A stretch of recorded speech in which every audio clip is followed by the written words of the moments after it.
Kevin Blanche, Fukushima update on the typhoon. It's much worse than anybody thought over there. The live cam you can see, that doesn't tell the story over there. Fukushima, Tepco is doing massive dumps right now. Even the Wall Street Journal is reporting it. That's how the nuclear industry plays. I want people to know when Sandy happened, as I put out that alert before at Oyster Creek, all hands on deck. Talk about close to a meltdown. Pilgrim, talk about close to a meltdown. That's how the nuclear industry has played for years. Anytime a hurricane rolls in, anytime flooding situation gives their opportunity to flush into the system. Cahoon did it massively in the floods on the Mississippi a couple years ago. They are dumping gigantic amounts illegally. Now remember this, everybody remember this. We were told as we fought this for years, by law, that was the negotiated. These are international law. By law, they had to have a contingency plan for these catastrophes. Now this is law, international law. These are crimes against humanity. Obviously they have no solution, they have no plan.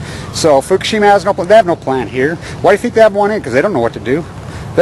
All this, thousands and thousands and thousands and thousands of people that work for the nuclear industry, none of them do anything. It's just a giant cash cow from hell. They have no answers, zero answers. Stay tuned, they're doing massive dumps. All you nuclear activists, anti-nuclear fighters, all hands on deck, all hands on deck. They are massively dumping as I'm speaking. Gigantic. The fishes, it's over. The Northern Fishing Alliance, you'll see them come out and go skitsed on this. And, you know, there was prosecution leading up over there. I listened to the hearings. I listened to translation on the hearings on 12/12/12. And it was the U.S. controls the seas over there, USS Reagan. By the way, one of the ships that was in there, we had a football camp. Yeah, on the ship. And the Navy themselves has come out and says we cannot ever get the USS Reagan. There was 8 ships in there. This is the United States' gig. They're calling the shots over there. And we know what the United States is anymore. The United States of General Electric. The United States of nuclearism. Wow. And to you people in Georgia, that plant that's getting ready to open, you need to organize down there and try to at least call some attention to. The statistical probability of a nuclear meltdown is gigantic in the first 2 years of a new plant. Everybody says, oh, that old plant Chernobyl. Remember when Chernobyl happened? That plant wasn't very old. Now these are old and they're decrepit and whatever. They're all ticking time bombs. Well, and they've been going off. Like I said, Sandy. You guys think about Sandy. You know what kind of massive dumps? Pilgrim. When you guys did your protests, it worked out there. You got a lot of attention. You need to get YouTube cameras out there.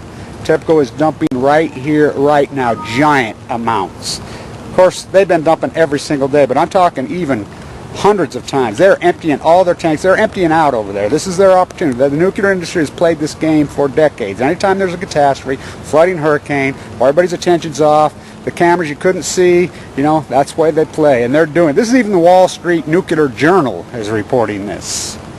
So anything they report anti-nuclear times it by about 1 billion. Stay tuned. A severe tropical storm is whipping across Japan and residents are taking cover. Man-yi has brought heavy rain and strong winds, triggering flooding, landslides and power outages. 1 person has been killed and 3 are missing. Over 70 others have been injured. Forecasters with the Japan Meteorological Agency say Man-yi is moving northeast at about 55 kilometers per hour. They've recorded winds of 90 kilometers per hour and maximum gusts of 126. People in Kyoto have been watching the river that runs through their city spill over its banks. The water has flooded streets, houses and tourist areas. Some hotel staff had to take their guests to safety by boat. It rained all night, but I didn't think things would get this bad.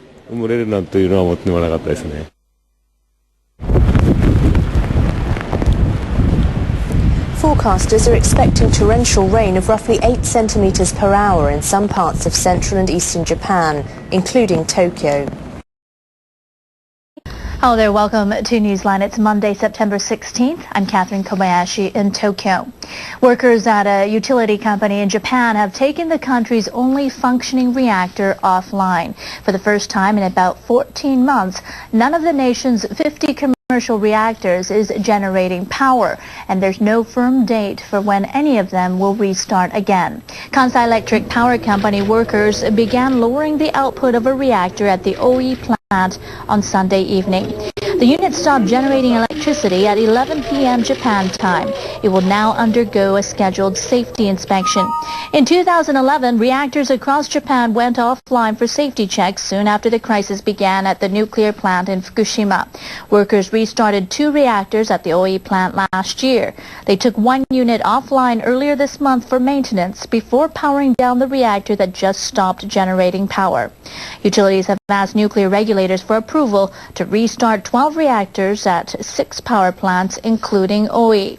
The regulators began safety inspections from July. The process is expected to take about 6 months. Local municipalities must also give their approval before reactors can be restarted. So at this point, no one can say when Japan will be using nuclear energy again. Crews at the damaged Fukushima Daiichi plant are scrambling to protect the facility from the weather. Severe tropical storm Man-yi is heading their way. Workers are increasing patrols to make sure stored water that's contaminated with radiation doesn't overflow. Forecasters expect Man-yi will blow through Fukushima prefecture later in the day. Already, it has dumped about 42 millimeters of rain per hour on a town near the crippled plant. Tokyo Electric Power Company workers are worried about the impact of strong winds.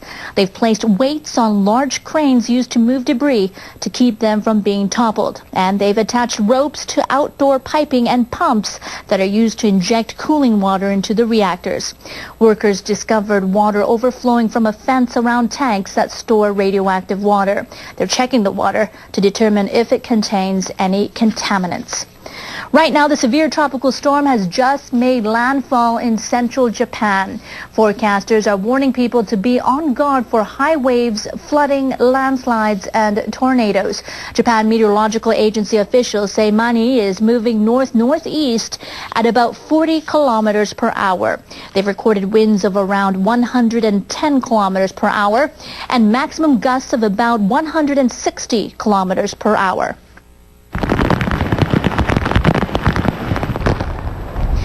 Forecasters are expecting roughly half a meter of rain to soak some areas in central and eastern Japan, including Tokyo.